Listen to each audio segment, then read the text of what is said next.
Le président algérien Abdelmadjid Tebboune a ordonné le 9 mars 2026 une révision du projet d'amendement de la loi définissant les circonscriptions électorales et le nombre de sièges à pourvoir pour les élections législatives. Cette démarche qui vise à assurer la transparence, la concertation et une préparation optimale des prochaines élections se fera en collaboration avec les partis politiques avant l'adoption définitive de la loi. À cet effet, une commission de suivi et de révision sera mise en place à la présidence de la République pour statuer de manière définitive sur le nombre de sièges.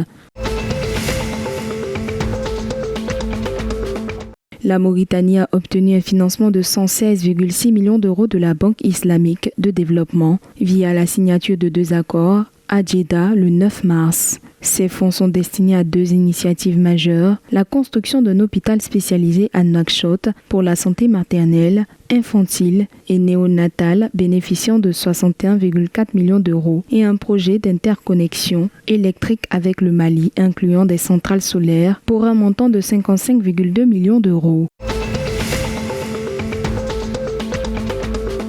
Au Maroc, un pont majeur de 1,7 km de long et 50 mètres de haut est en construction à Laayoune. Il enjambe l'Oued Sakia El Amra et s'inscrit dans les projets structurants du sud et de l'axe Tiznit-Dakhla. Plus de 600 ouvriers sont mobilisés sur ce chantier doté de techniques avancées, fondations profondes, drainage moderne pour garantir une résistance optimale au séisme et aux crues.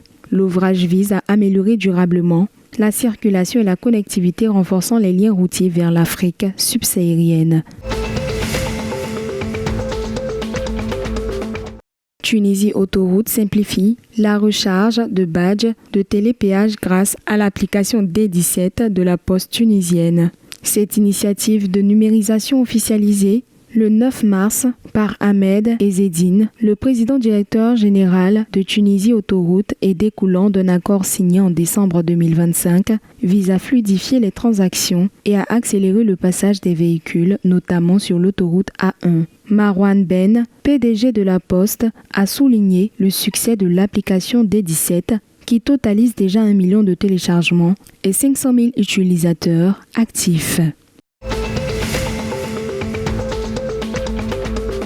Dans le cadre de sa préparation pour les qualifications de la Coupe d'Afrique des Nations 2027, l'équipe nationale libyenne de football effectuera un stage au Maroc, comprenant 2 matchs amicaux. Elle affrontera le Niger le 25 mars, puis le Libéria le 28 mars. Les joueurs se réuniront d'abord à Tripoli avant de partir pour ce stage qui se déroulera à huis clos. Le sélectionneur Aliou Cissé communiquera ultérieurement la liste des joueurs retenus.